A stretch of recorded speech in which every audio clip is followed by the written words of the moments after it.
Evening, Bill. Evening, Joe. You ready for the first episode of Buzzfeed's Worth It? Am I ready? I've been ready for weeks. Okay, good. So let's get down to business then. First thing is, how are we going to start the show? Maybe an introduction of what they will be doing in the episode? That's great. Then when they introduce it, they can have some humor, make it funny, some jokes, some cringy stuff. I like that. We'll have to make it and give it some kind of modern day vibe though. Oh, how about some cool camera angles and music that portrays mood? I like it. Let's do that. Something peaceful yet screams, I'm ready for an adventure. I love it. Okay, so that's the introduction. Now how about the places that they will go for most of the show? The main setting? Yeah, exactly. Well, since we're going to 3 different places at 3 different locations, we could just have the main setting be the car as it's going there anyway. We could have a conversation about where we are going and what we're going to talk about and the experiences after each restaurant and the restaurant that we're going to. I'm a genius. I was just gonna say that, Joe, but okay. Then we could just have the host talk about the food and some interesting facts about the food. Your idea and my idea, they're both the same thing. Stop being so sensitive. Okay, so now we have your brilliant idea out the way. Now we need to think about where and why. How about we visit 3 different places at 3 different price points? Low, medium, and high. Why? Our viewers are predominantly middle class, millennials, the generation after, which ranges from 12 to 35.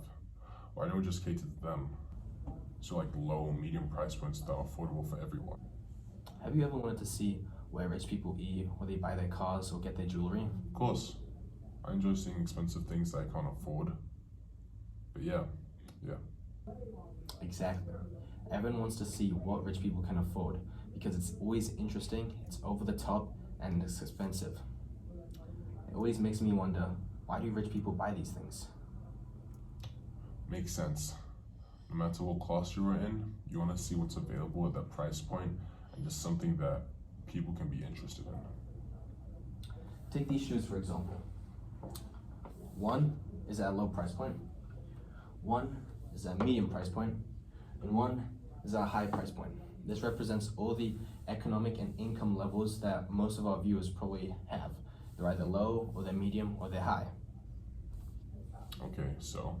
It means that at least one place each one of our viewers can relate to, because we definitely do have some very rich people that watch us, some very poor, and some very regular medium class people that watch us. Oh, so because the viewers are from all different backgrounds and classes, they're most likely to at least associate with one of them. Okay, makes sense. Yes, everyone sees what's available. Now, we have the biggest challenge upon us. What kind of hosts do we want? I've always loved SpongeBob SquarePants. What's your point, Bill? You know why SpongeBob was so successful? Because they could drown at Muscle Beach and create fires even though they were in the ocean? No. Because SpongeBob was the most cheerful and happy guy, while Squidward was the grumpiest and meanest guy on the show. The complete opposites of each other, but the juxtaposition made them great. Kids could relate to SpongeBob, and adults could relate to Squidward. So how does that make our show great? Why don't we just have regular hosts, ones with normal lives and normal personalities? Well, are we? CNN? Fox News? We're Buzzfeed, the most over-the-top, procrastinating, clickbaiting, interesting media site available today. And you want us to get normal hosts? Why did Jonah hire you? Okay, you don't need to be so mean. I understand now. If we get 2 hosts with different personalities, it can contrast to give us 2 different types of people on screen. Not only does this make the show more interesting, but the viewers are bound to relate to at least one of them. And they'll fall in love with them and want to come back and watch some more. I love it. Yeah, I think that's it. Looks like it.